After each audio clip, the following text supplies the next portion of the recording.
أما بعد. اعتاد العرف في جميع الجلسات الشرعية والعرفية أن يعرض على الأطراف المتنازعة صلح الفرد، الصلح الأبيض، صلح الناس الكرام، صلح العائلات الأصيلة المحترمة الكريمة العتيقة الأهرام التي قال فيها النبي صلى الله عليه وآله وصحبه وسلم: خيارهم في الجاهلية خيارهم في الإسلام إذا فقهوا. الناس معادن كمعادن الذهب والفضة، خيارهم في الجاهلية خيارهم في الإسلام إذا فقهوا، وذلك امتثالا لقول الله سبحانه وتعالى: فمن عفا وأصلح فأجره على الله. وقوله عز وجل: ولا تنسوا الفضل بينكم. وقال: وأولو الأرحام بعضهم أولى ببعض في كتاب الله. ونهى سبحانه وتعالى عن قطيعة الأرحام فقال: فهل عسيتم إن توليتم أن تفسدوا في الأرض وتقطعوا أرحامكم أولئك الذين لعنهم الله فأصمهم وأعمى أبصارهم. قد يقول قائل: أنا عندي غرز.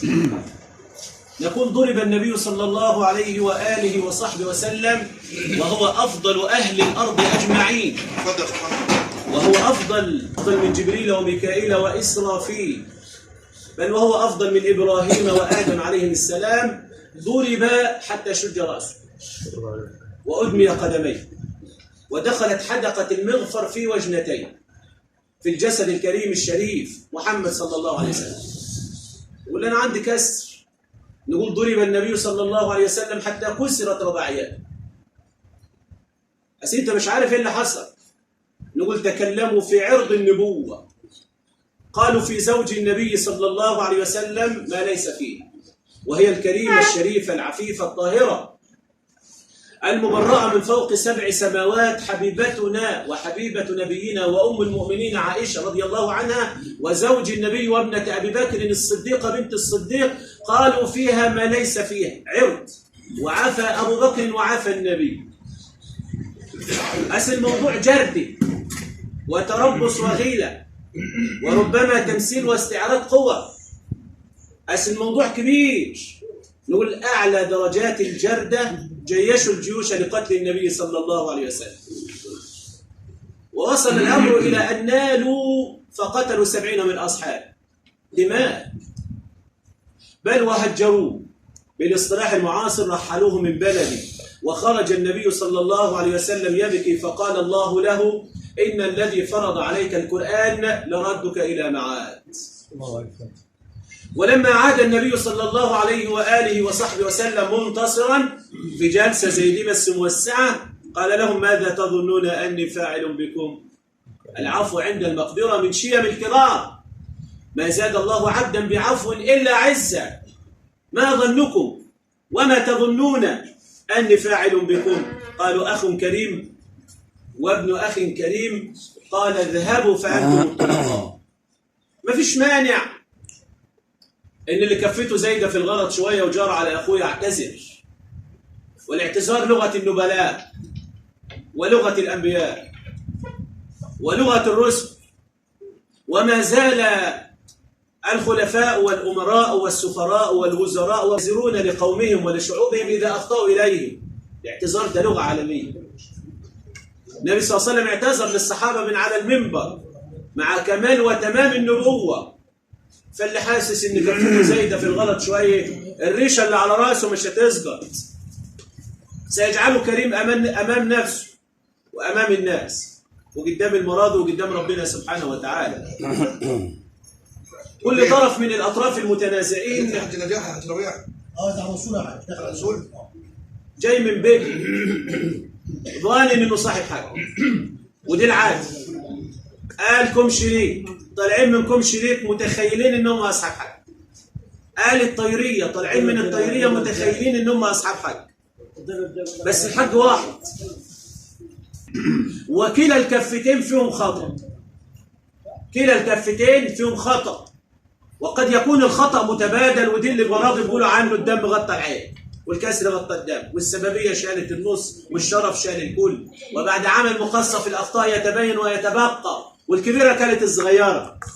لكن ما فيش واحد كفته خالية من الأخطاء إلا الأنبياء والرسل، هم اللي معصومين.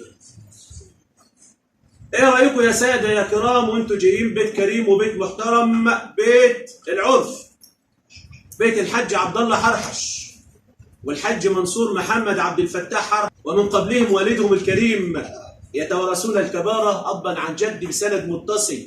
بيت محترم، بيت عرف. تطلعوا هنا مقدرين أصحاب البيت ومقدرين أنفسكم وطالعين متصافين ومتصالحين وإيديكم في إيدين بعض. وإحنا الغرض الأول والأخير إصلاح النفوس وليس الفلوس. الفلوس في الأول وفي الآخر تحت الأحزين ملهاش قيمة. أهم حاجة إصلاح النفوس، وده المقصد الأول والأخير. ولذا الناس اللي بيحكموا اللي هم الحكام اللي هم القضاة أطلق عليهم مرادج، لأنهم بيحاولوا يراضوا الناس ويطلعوا الناس متصافين ومتصالحين، لأنهم بينظروا إلى المصالح والمفاسد من على بعد. بلاد خراب بسبب غمر برسيم، بلاد خراب بسبب فرجان حد، بلاد خراب شوية مية وقعوا فوق عربية. كل حالة من دي نتج عنها قتيل واثنين وثلاثة، والنسوان في السجون والرجالة هربانين. المشاكل عطلت البلاد، عطلت مصالح العباد، عطلت العائلات الأهرام الكبيرة. ما عادش زمن المشاكل. اللي بكمل عشان ما يعملش مشاكل، الناس اللي هم لو باعوا السدة من أرضه يصرف على أدخل قضية، ذهب من المشاكل. العمد المحترمين بيجمعوا عوائلهم، يقول اسمع يا ابني، لا احنا قدرة المشاكل ولا السجون ولا القبور ولا المستشفيات. عيش كريم، تحيا كريم. ايه رايكم تخلوا الطوب الابيض ابيض والكريمه كريمه وانتوا اديتوا بعض حد كبير ده قبل ما تيجوا من بيوتكم؟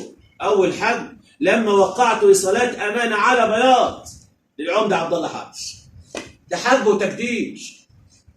ما في طرف يقول لك انا ما بنمضيش لحد، تيجي علينا نبقى ندفعه. ما هو متفكر ان الحكم على الدوجه وعلى المزاج. لا، الحكم مش على الدوجه ولا على المزاج.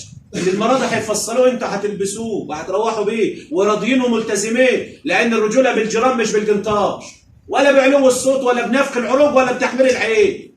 لا واحد ينفخ رقبته ولا يحمر عينه ولا يعلي صوت، والكلام مش شهوه، بل احيانا واحد ساكت كده وسكوته ابلغ من الكلام. خدت حقك يا اللي ليك حق او جزء من حقك بتوقيع لصلاه. وايه كمان؟ الطرف اللي جر عيلته وجابهم لحد هنا ده تقدير ليك. ما في واحد بيجي من بيته يهز كتافه، وما انت جايب مين؟ جاي لوحدي. طب فين مرضيك؟ انا جاي لوحدي. ده قله تقدير وقله اعتماد. لكن اللي يجي لك وجايب عيلته وطالع من بيته بعيلته ده تقدير. عارف هو قاعد مع مين، عارف وزنك ووزن المكان اللي هو جاي يقعد فيه. ولما يجي ويجيب مراضي مقدرك، مش جايب مراضي عشان يغلبوه، ده جايب مراضي عشان عارف وزنك ومكانتك ومكان البيت اللي قاعد فيه. ويجي يمضي توقيع صلاة أمانة على بياض وإقرارات ومحضر جلسة على بياض، كل دي تقدير واحترام وحق. إذا الصلح بتاعنا خلص بنسبة 90%، وانتوا اتصالحتوا بنسبة 90%، باقي لكم 10% أو 1%. ال 10% أو ال 1% اللي المراضي بيسموه مشفوع أو موقوف أو مدفوع. الموقوف حق والمدفوع حق والمشفوع حق. لما يقال فلان صاحب حق بموقوف ده حق وكبارة، بمشفوع ده حق وكبارة، بمدفوع ده حق وكبارة. والحق مش بقيمته مش بقدره، الحق بقيمته وبكرامته. كون ان يطلع لك حق جنيه يساوي 100,000 جنيه، وال10,000 جنيه تساوي المليون جنيه. المهم ان انت تطلع راجل محترم موزون، ما انتش غلاط. احنا بنعرض عرض، تقبلوه يا دي النهار الابيض، ترفضوه انتم احرار. بنعرض عرض ما بنفرضوش على حد، عرض وليس فرض.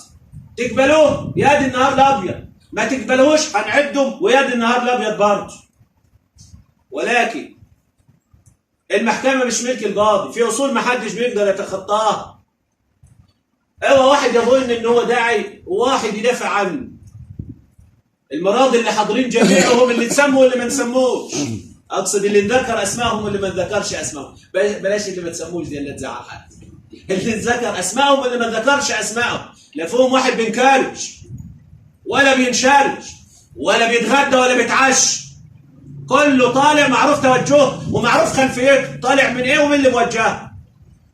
طالعين يفرجوا حديد حد، محدش عنده استطاعه يروح بذنب على كتفه، عشان قالكم الشريك يروحوا فرحانين او قال الطيريه يروحوا فرحانين، دنياهم بيتجادلوا عليه، واحنا جايين نصفوكم من بعض ونخلصوه. هتتصالحوا هتتصافوا ان شاء الله. ايه رايكم العرض اللي انا بنقوله بدل ما نقول قضت الجلسه العرفيه وفرضت الجلسه العرفيه، نقول وتم عرض الصلح الابيض على الاطراف والاطراف قبلت الصلح الابيض، ونخش على طول مباشره في اذا كان هناك كسور او غرز نقيموها ونحط شرط جزائي، والعيله الغلطانه تهلب على العيله الثانيه هلبة رجاله. عارفين هلبة رجاله يعني ايه؟ يعني رجاله تمشي كده تروح تشرب الشاي عند العيله الثانيه، والاعتذار في الاول وفي الاخر بفادي كتير. بفادي كتير. فمن عفي له من اخيه شيء فاتباع بالمعروف واداء اليه باحسان. عارف عفي له ايه؟ من قتل. اي والله، بس الناس اصبح عندها قله ايمان، سمى القاتل اخا لولي المقتول. فمن عفي له من اخيه القاتل دين بني ادم، فاتباع بالمعروف واداء اليه باحسان. الصحابه رضي الله عنهم يا سادي، اللي هم بالنسبة لنا الإسلام والإيمان والإحسان، وهم الدين وحملة القرآن وحملة الرسالة ونقلة الوحي، صلوا كما رأيتموني أصلي، خذوا عني مناسككم لعلي لا ألقاكم بعد اليوم. فبهداهم مقتدى. الصحابة دول يا جماعة حصل بينهم قتال زي بتاعنا دي؟ لا، ده مش قتال، ده شجار. إنما دوكها قتال، طارت هامات، ناس دخلت القبور وناس في السجون معرضة للقصاص والديان، وبعد ما قتلوا بعض هم برضه الصحابة. يعني قتلوا بعض وهم الصحابة، وبعد القتال هم الصحابة. كل ابن آدم إيه؟ وخير الخطائين التوابون. قال الله عز وجل وإن طائفتان من المؤمنين اقتتلوا فأصلحوا بينهما فإن بغت إحداهما على الأخرى فقاتلوا التي تبغي حتى تفيء إلى أمر الله، لحد ما جي في الآية الثانية قال إيه؟ إنما المؤمنون إخوة فأصلحوا بين أخويكم لعلكم ترحمون. قبل ما نسيب 3 دقائق أو 5 دقائق لكبراء العوائل يتشاوروا بره في هذا الكلام، الكبير العاقل، الأب العاقل، الجد العاقل الذي يترك لأولاده ولأحفاده ولأسرته ولمن يعول سلما وسلاما وأمنا واستقرارا، بدل من أن يترك لهم أتون مشتعل من النار بين العوائل، وهو يموت ويخش التربة ويسيب الأحفاد يقدموا بعض. هنسمع أخويا العمدة عبد الحميد صبر سليم من المنوفية ضيفني، بس هو اللي أمرني إن أنا نتكلم الأول. هنسمعوه واحنا كده منتظرين العمدة حج نجاح خاطر، وهنسيبوكوا تتشاوروا كل طرف مع نفسه وترجعوا لنا في هذا الكلام. اتفضل.